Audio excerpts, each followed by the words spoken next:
we have foods that taste sour, we have foods that taste bitter. So the reason behind them are the presence of acids and bases in them. These are called as litmus papers, which actually show the presence of acids and bases in substances. When a blue litmus paper is dipped into acid, it turns to red, and when a blue litmus paper is dipped into base, it has no color change. When we dip a red litmus paper into a base, its color from red changes to blue, and when we dip a red litmus paper into an acid, there is no color change. So in this experiment, we see the indicator phenolphthalein showing its change of characteristics when added to acid or base. Now moving further, let's see what happens when an acid reacts with a metal.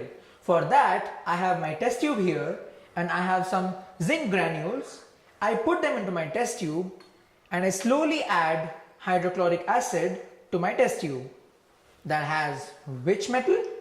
Zinc, yes. So let's see what happens. When I add slowly some more hydrochloric acid, let's observe what is happening. Now do you see that? Yes, there is eruption of bubbles, and these bubbles are what gas? Okay, we'll find that out. So the gas that we saw was bubbling out. You don't know what that was, right? So let's see what the equation was. We had zinc and hydrochloric acid that gives us zinc chloride and hydrogen gas. Yes, so the gas was hydrogen gas. So we could infer that when an acid reacts with a metal, it gives rise to a salt and hydrogen gas. You can try out the same with sulfuric acid and we will obviously get a salt and hydrogen gas. Now let's move forward. Let's take our experiments to another level. Let's have some more amount of products, right? Let's do it. Here I have some sodium carbonate with me and I'll take my test tube. I'll add few amounts of sodium carbonate into my test tube, slowly like this. And now I place this back and then I'll add few drops of hydrochloric acid in it. Do you see this? Let's see it once again. What happens? Do you see the bubbling and the fizzing of air inside it? Let's talk about it. So now here it was sodium carbonate which acted with hydrochloric acid, that is Na2CO3 plus HCl, and what did we get? We get sedimentation of salt here and we had carbon dioxide gas and water. So what do we infer from this? We get the equation of Na2CO3 plus HCl gives rise to NaCl plus H2O plus carbon dioxide. So we can infer that the reaction between a metal carbonate and acid will result with a salt, carbon dioxide and water. Now to increase your information, I'll tell you that the reaction between a metal oxide and acid gives me salt and water. After having all of these experiments, now I understand why my mom used to get crazy at me when I used to keep curd in utensils of copper and brass. Do you know why? Because curd is acidic in nature, and when it is kept in utensils of copper and brass, it makes a toxic layer on it, and that is harmful for our health. So guys, remember, never keep curd in utensils of copper and brass. Talking about acids and bases, have you ever thought what all the acids and bases have in common? Now, seeing all the experiments that we did, we saw and we found that acids actually liberated hydrogen gas when reacted with metals, carbonates and similar substances. So it is actually a fact that acids actually produce hydrogen gas on reactions. Now let's do another experiment to get a conclusion. For this experiment, let us take a test tube, and as you see, I am fixing it to a holder. Now ask why? Because this time we will be using a concentrated acid. So precautions first, and I would request you to have an elderly person with you.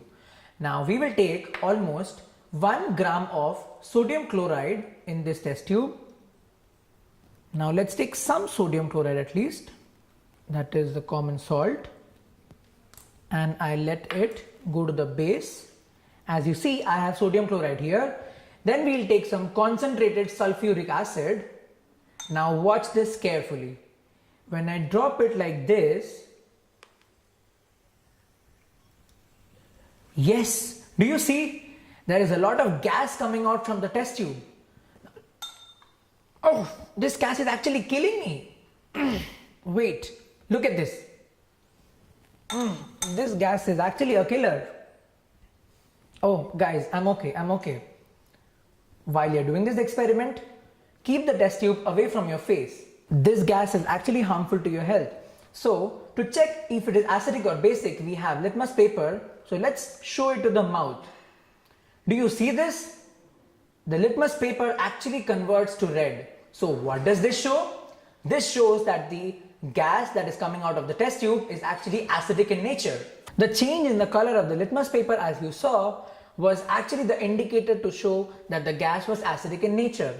So this shows that the acids have H plus ions, and for the base it is OH minus ions. See, what we need to put an emphasis on is the fact that hydrogen ions or H plus AQ ions can never exist alone. They can only exist with a combination of water.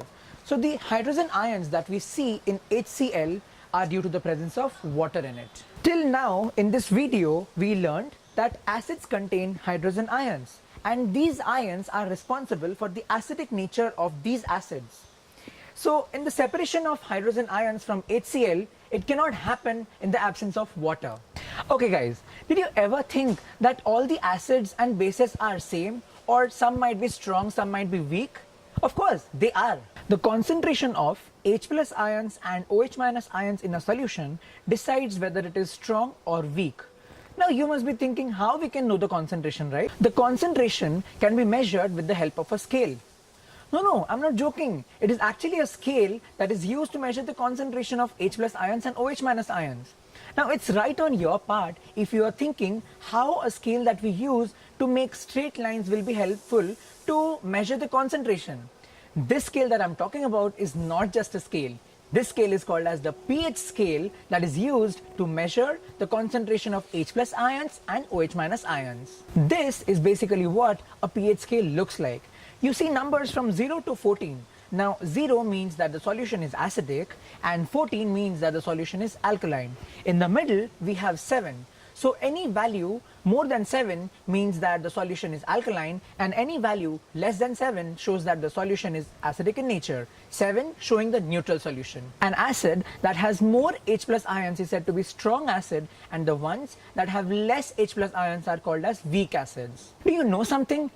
Human bodies also have a pH level. Yes, our body has a pH level of 7 to 7.8. And do you know something? Not just human beings. Every living organisms on the earth crust have a pH level, and not just human beings or living beings. The soil, the air, water, everything has a pH level. The pH level for normal water is 7, and if the pH level reduces from 5.6, it becomes acidic water.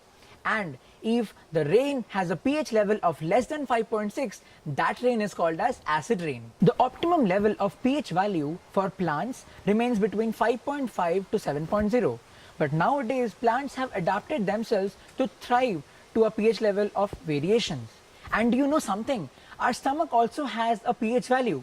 Well, yes, it does. Now, you must be thinking how our stomach will have a pH value. Well, of course, it has. Because our stomach produces hydrochloric acid that is used for digestion. Remember the time when you had a lot of chocolates and a lot of coffee and then you had a stomach ache? Well, I can relate to it because I have it a lot of times. That is when people have antacids that nullifies the acid reaction and makes it a balanced equation. We already know that the strongest bone in our body is the tooth. And you know something?